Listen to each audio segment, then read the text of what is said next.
In the middle of a blocked road, a Yakuza man named Oda wakes up, finding himself in just his underwear and in front of Bok-soon, the legendary assassin. Instead of killing him immediately, Bok-soon explains she learned from her daughter Jae-yeong that things should be done fairly, which was discussed when they heard the news about the senator refuting all claims that his son was fraudulently admitted into college. So in order to be fair, Bok-soon gives Oda a sword so he can defend himself while she'll fight with a hatchet. A fierce battle begins between two very skilled warriors, but in the end, it's Oda who kills Bok-soon. However, Bok-soon is suddenly seen alive as well, because that fight had just been her analyzing the situation and predicting the result. Seeing as she can't win hand-to-hand, she decides to cheat and just shoot Oda. Afterward, Bok-soon goes home, where she discovers her daughter has been hiding cigarettes. This makes Bok-soon remember when her abusive father found her smoking and made her eat a cigarette. When Jae-yeong gets home, Bok-soon goes through many scenarios in her mind, and seeing they all end in an argument, she decides not to scold her, since their relationship is already pretty tense and awkward. Jae-yeong doesn't know her mother is an assassin and hates how secretive and absent she can be. The next day, Oda's death appears on the news. Min-kyu is glad to see Bok-soon did her job well because he's the CEO of MK Enterprise, the assassin company Bok-soon works for. However, his sister Min-hee is jealous because she knows Min-kyu adores Bok-soon and pays more attention to her. Meanwhile, Bok-soon gets together with her hitmen friends for a drink. Everyone is impressed by her sword and her salary, which is quite high because she's class A and the best in the business. While they chat, they discuss the 3 rules Min-kyu has taught all the assassin companies: never murder minors, only take jobs sanctioned by their companies, and always attempt the assigned jobs. Disobeying these rules will get the employee killed. After the meeting is over, Bok-soon finds a group of thugs checking out her car and calling her naughty names.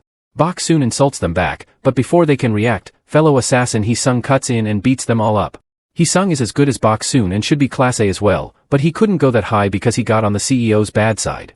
After the fight, Bok-soon and Hee-sung spend the night together, and Bok-soon gives Hee-sung money for his father's medical treatment, which hurts Hee-sung's pride.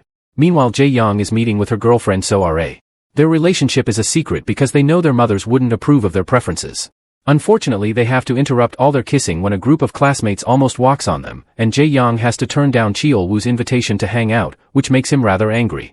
Sometime later, Bok-soon goes to the MK offices to see Min-kyu, but Min-hee blocks her way and drags her away for a special activity. In a shady bathroom, Yeong-ji attacks a man, triggering a fierce fight that throws them against the wall, revealing this is just an exercise in the Assassin Academy. Min-hee puts Bok-soon on the spot and asks her to train with Yeong-ji, who is her biggest fan. Yeong-ji arms herself with a wooden knife and Bok-soon with a marker, and the fight starts with an obvious advantage for Bok-soon. Yeong-ji manages to pull a trick to throw his weapon from one hand to the other, which would have given Bok-soon a cute if the knife had been real. However, Bok-soon quickly retaliates and uses her marker to write on Yeong-ji's neck, which would have equaled death. Afterward, Bok-soon meets with Min-kyu, who makes her choose between 2 envelopes for the next mission. Bok-soon looks at her choice and discovers she must kill a boy, but Min-kyu quickly corrects her and explains he's of age. Bok-soon also takes the chance to remind Min-kyu her contract is ending soon and she'll be retiring. Their meeting is interrupted when Bok-soon gets a call from the school telling that Jae-yeong stabbed Cheol-woo. She rushes to the school and learns that her daughter is at risk of being expelled because she never gave a reason for the attack. For now, she gets a week of suspension, and then the committee will make a proper decision later. Afterward, Bok-soon talks to Jae-yeong and demands an explanation, but Jae-yeong just says she wanted to kill Cheol-woo. Later, while Hee-sung is on a job cleaning the bodies he left, Bok-soon offers her company and rants about how distant she feels from her daughter. She's also worried that Jae-yeong is becoming too much like her. Meanwhile, the leaders of each assassin company under MK are having a meeting. They've discovered there's a murder victim that happened outside company's orders and the culprit could be one of their employees. Min-kyu assures everyone that if that's true, he won't hesitate to kill the culprit for breaking the rules. They don't know this is all a plan by Min-hee, who wants to get rid of Bok-soon to have Min-kyu for herself. Sometime later, Bok-soon keeps on trying to talk to Jae-yeong, but the girl ignores her.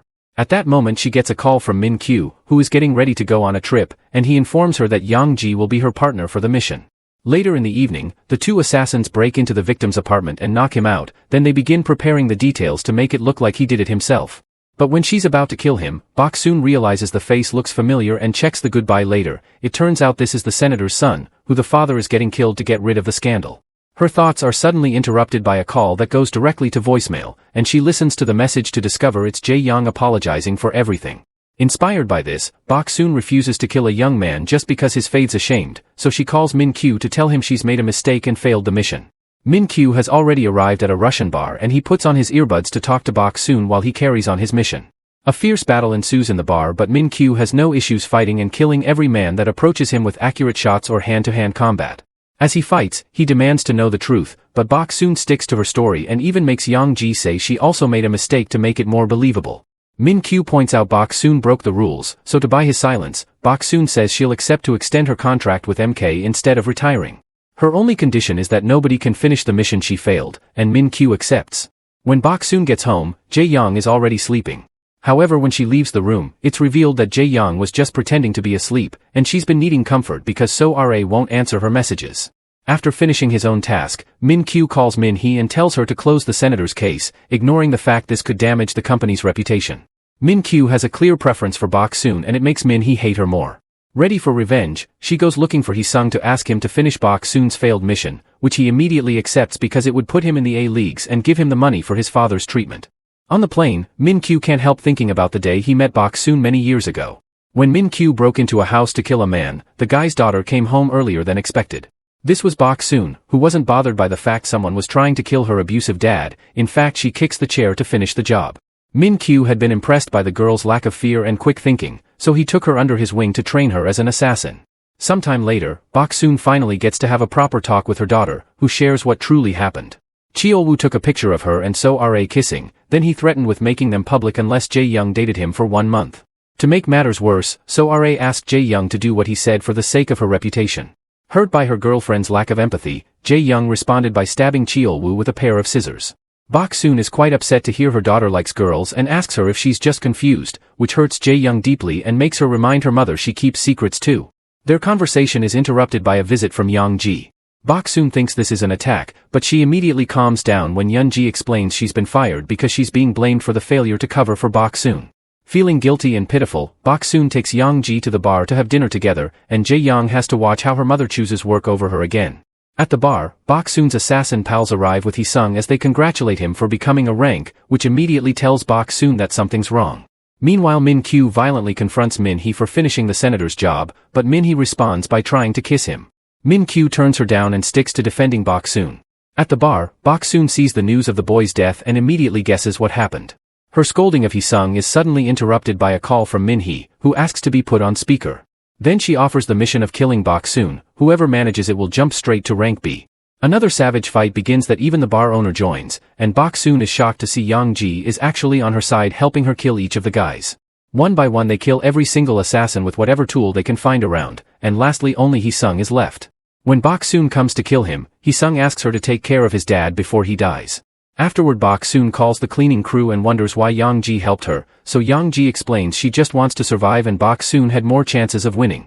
Then Bok-soon gets a call from Jae-yeong, who wonders when her mother will come home because she needs her. However, Min-kyu suddenly shows up and violently pushes Bok-soon against the wall, furious because she's broken a bunch of rules and this will get him in trouble with the other leaders. Bok-soon doesn't want her daughter to hear this, so Min-kyu quickly destroys the phone. Then Yeong-ji cuts in and explains that it was Min-hee who sent the orders. Min-kyu asks Bok-soon to come to the office the next day to renew her contract because that's the only way he can protect her, but Bok-soon refuses, knowing that this disrespect means they'll have to fight. However, when she calculates the outcome, she can see she loses, so she has no choice but to accept to renew the contract. After Bok-soon leaves, Min-kyu asks Yeong-ji not to tell anyone about this. At home, Bok-soon is scolded by her daughter, who had been worried because she didn't answer her phone. Jae-yeong explains So-ra has broken up with her and is now denying she's into girls like that. Bok-soon apologizes for her reaction earlier and promises Jae-yeong she doesn't have to hide who she is. Then she has a breakdown, and Jae-yeong realizes her mother has had an awful day at work too.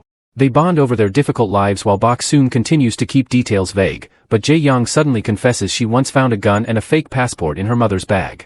This makes Jae-yeong think her mother is CIA, and since Bok-soon finally feels close to her daughter, she doesn't deny it. The next day the company bosses hold a meeting to discuss the killing of their men, suspecting that Min-kyu is involved in this. Min-kyu explains Bok-soon had been defending herself and offers monetary compensation, but some of the bosses don't believe him and ask him to finish things for himself as the rules say, even handing him the blade to do so. Instead, Min-kyu kills one of the bosses on top of the table and reminds everyone that he is the rule, so he adds a new one to the list, not drawing weapons during their meetings. Meanwhile, Bok-soon goes to the office to sign the contract, only to find Min-hee, who confesses Yeong-ji was killed by Min-kyu after she left the other night. Furious, Bok-soon kills Min-hee with a pen and leaves it for Min-kyu as a message that she wants to duel him. In the evening, Bok-soon makes sure to have a very cozy dinner with Jae-yeong, even letting her skip the vegetables. She wants her to have a last good memory in case she doesn't come back. Moments later, Bok-soon arrives at the office, and Min-kyu begins shooting at her as soon as the elevator doors open. However, Bok-soon doesn't move, knowing he isn't being serious yet. Then Min-kyu asks her to have a drink with him, saying he's already predicted the battle and that she loses. Bok-soon begins going through dozens of predictions in her head, using all kinds of techniques to try to kill Min-kyu each time, but no matter what she tries, she always ends up losing. However, hearing him talk about the old days makes her realize he does have a weakness, and that's Bok-soon herself. It turns out Min-kyu had been in love with her all this time, and when Bok-soon finally says it aloud, it's enough to distract Min-kyu and kill him with a samurai sword. Before dying, Min-kyu confesses he sent a tablet to Jae-yeong so she could watch everything through the security cameras. Panicking and upset, Bok-soon rushes back to her home, afraid her daughter will hate her now. However, Jae-yeong is asleep in her bed, so maybe Min-kyu was lying. At that moment, Jae-yeong wakes up and praises Bok-soon for always working so hard for the family, which makes her feel guilty and leaves her wondering if Jae-yeong truly doesn't know.